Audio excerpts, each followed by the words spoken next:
ஒரு நாள் உலகை ஆடும் அம்மா அவ ஊர்காவல் போகையில வேட்டையாட வந்த ஒரு வெள்ளைக்காரன் பார்த்தானா.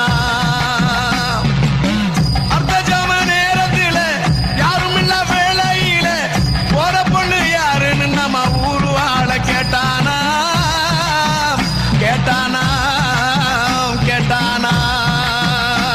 அது பொண்ணு இல்ல மானிட பொண்ணு இல்ல இந்த மண்ண காக்குமாரி என்ன மறுபதிலும் சொன்னானா சொன்னானா.